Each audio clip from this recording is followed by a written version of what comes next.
Para sa mga nalalabing laban sa elimination round ng Premier Volleyball League All-Filipino Conference, ang Choco Mucho ay mas lalong nag-iinit para sa semifinals, habang haharap sila sa kanilang huling laban sa Farm Fresh Foxes.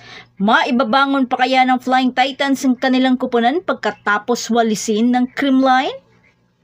Pero bago pa man ang lahat, kung hindi ka pa nakapag-subscribe, please like and subscribe at paki-spike na rin sa bell button para lagi kang updated sa mga volleyball ganap. Ang Choco Mucho ay nag-a-adapt ng maingat na paraan sa laro na ito. Layunin na balansihin ang kanilang enerhiya at panatilihin ang kanilang competitiveness bago ang matindi nilang bakbakan sa semifinals. Sa parehong talaan na may 8 panalo at 2 talong record kasama ang Petrogas, Creamline at Cheritigo, may magandang tsansa ang Flying Titans na makakuha ng pwesto sa post-elimination phase. Gayunpaman, ang isang tagumpay sa laro na ito ay magbibigay sa kanila ng kumpiyansa matapos ang kanilang kamakailang pagkatalo sa Cool Smashers. At maaaring isaalang-alang ni Coach Dante alinsunurin ang mga estratehikong pagbabago sa lineup, lalo na sa patuloy na pagkawala ng kanilang top spiker na si Kath Tolentino. Ito ay nagbibigay sa kanila na pagkakataon na bumuo ng mga bagong kombinasyon at palakasin ang kanilang kupunan para sa semifinals. Sa kabilang banda, determinado rin ang Farm Fresh na may 3 panalo at 7 talong record na tapusin ang kanilang kampanya ng may magandang pagtatapos. Pangako nila ang isang kawili-wiling laban kontra sa Choco Mucho na nakatakda sa 6:00 ng gabi na gaganapin sa Field Sports Arena. Kung maaalala natin, ang Farm Fresh ay nakitaan ng isang malakas na aura sa opening ng liga at nahirapan ang Creamline sa kanila at minsan na rin silang nakakuha ng isang set sa defending champion. Pero nang kalaunan ay medyo nawala na sa balanse ang kupunan at nag-umpisa ito nang pumutok ang issue ni Coach Jerry Yee sa UAAP board. Pero bago ang laban ng Choco Mucho at Farm Fresh, sa 4:00 naman ng hapon maghaharap ang Next Led at Capital One. Ang mga Chameleons ay naghahanap na mapabuti ang kanilang 4 na panalo at 6 na talong record, habang ang Solar Spikers ay naghahangad na makakuha ng kanilang ikalawang panalo sa 10 laro. Bagamat tiyak na may pwesto na sa semifinals ang Petrogas, kailangan pang tiyakin ng Creamline at Cheritigo ang mga panalo upang palakasin ang kanilang mga posisyon. Mataas ang panganib at umaasa ang PLDT sa partikular na mga resulta habang papalapit tayo sa huling 3 laro ng elimination round. Dahil kailangan matalo ng Galleries ang Cheritigo at walisin ng PLDT ang Creamline para may tsansa silang makakuha ng pwesto. Ngunit, parang imposible na ito. Kaya huwag palampasin ang mga puno ng aksyon na laban sa Premier Volleyball League All-Filipino Conference.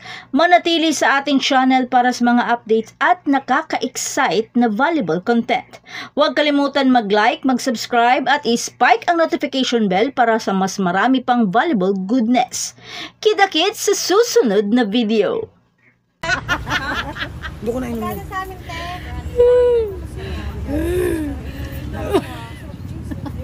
siya kasi. Please blink. Gumagano. Please blink. Wala, wag mo naman eh.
Buisit.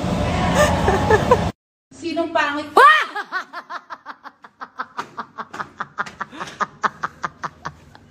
Pangit pala. Usually kasi pag nilinig mo na.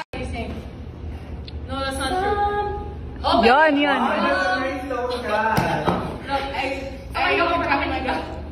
Some people. Uy!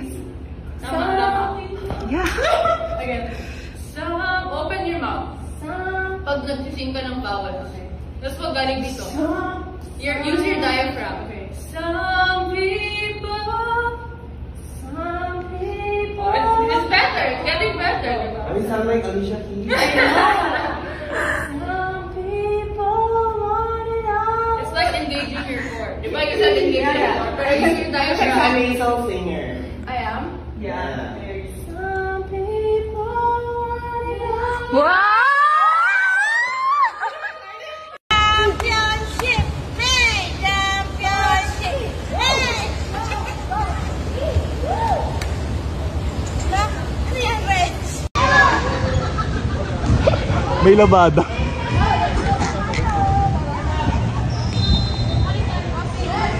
Thank you, Dax. Dax, thank you, Dax. Hey, Dax. Dax, thank you. Thank you. Dax. Dax, 1, 2, 3! Thank you, Dax.